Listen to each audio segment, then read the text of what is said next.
اسرائیل اور سعودی عربیہ کے تعلقات مزید اونچائیاں چھو رہے ہیں۔ اطلاعات یہ آ رہی ہے کہ اسرائیل نے امریکہ سے پرمیشن مانگی ہے کہ وہ اپنے ہتھیار خصوصاً لیزر ایئر ڈیفنس سسٹم سعودی عربیہ کے حوالے کرنا چاہتا ہے، اور امریکہ کے جو ہائی افیشلز ہیں، امریکہ کی کانگریس ہے یا امریکہ کی جو پارلیمنٹ سسٹم ہے، وہ اس تمام تر چیز کو لیگل قرار دے۔ یعنی ایران کے خلاف 9 ملکوں کا اتحاد بن رہا تھا، جس کے حوالے سے میں وقتاً فوقتاً آپ کو اپڈیٹ کر رہا ہوں، اور ان 9 ملکوں کے اتحاد میں اب بڑی ڈیولپمنٹ یہ نکل کر سامنے آئی ہے کہ اسرائیل ان 9 ملکوں کو اپنا لیزر ایئر ڈیفنس سسٹم دینے جا رہا ہے۔ تمام تر چیزیں پروف کے ساتھ آپ کے ساتھ شیئر کی جائیں گی۔ چھوٹی سی گزارش ہے کہ آپ ہمارا یوٹیوب چینل حسنات ٹی وی کو سبسکرائب کر کے پاس موجود گھنٹی کے نشان کو دبا لیں تاکہ لیٹسٹ نیوز آپ تک پر وقت پہنچتی رہے۔ سب سے پہلے آپ اپنی سکرین پر خبر دیکھیے جس کے اندر لکھا ہے Israel to ask Biden for okay to provide air defence laser to Saudi Arabia. یہ ایک ان یوزول سی ڈیولپمنٹ ہے، اور یہ جو ایئر ڈیفنس سسٹم ہے یہ آئرن ڈوم نہیں ہے بلکہ اس کا نام ہے آئرن بیم۔ یہ لیزر ٹیکنالوجی سے لیس ہے سسٹم، اور اس کو مارچ کے مہینے سے یعنی سال کے مارچ کے مہینے سے اسرائیل لگاتار سعودی عربیہ کو اس کی ڈیلیوری کی باتیں کر رہا تھا۔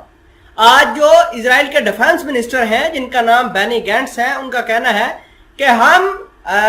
دیگر عرب ممالک کی طرح سعودی عربیہ کو بھی اپنے سارے ہتھیار دینا چاہتے ہیں تاکہ وہ بھی ایران کا بخوبی مقابلہ کر سکے۔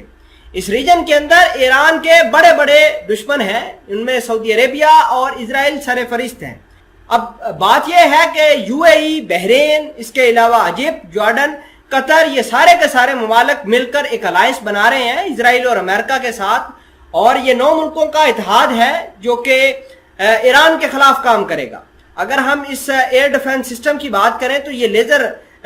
سے لیس ہے اور اس کا نام آئرن بیم ہے۔ یہ بالکل آئرن ڈوم کی طرح کام کرتا ہے، جس طرح آئرن ڈوم بھی گراتا ہے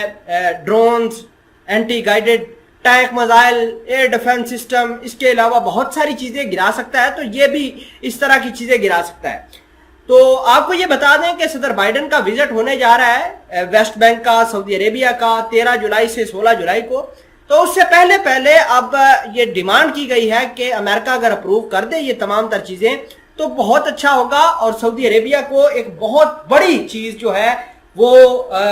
اسرائیل سے مل گئی ہے۔ خیر، میں آپ کو یہ بھی بتانا چاہتا ہوں کہ ایران کے پیچھے 2 بڑی طاقتیں ہیں، رشیا اور چائنا، اور انہی کی مدد سے اس نے بہت سارے ویپنز بنائے ہیں، بہت ساری ٹیکنالوجی بنائی ہے، بہت سارے اپنے ایسے کام کیے ہیں جو سعودی عربیہ، اسرائیل اور اس کے علاوہ امریکہ وہم و گمان بھی نہیں کر سکتا۔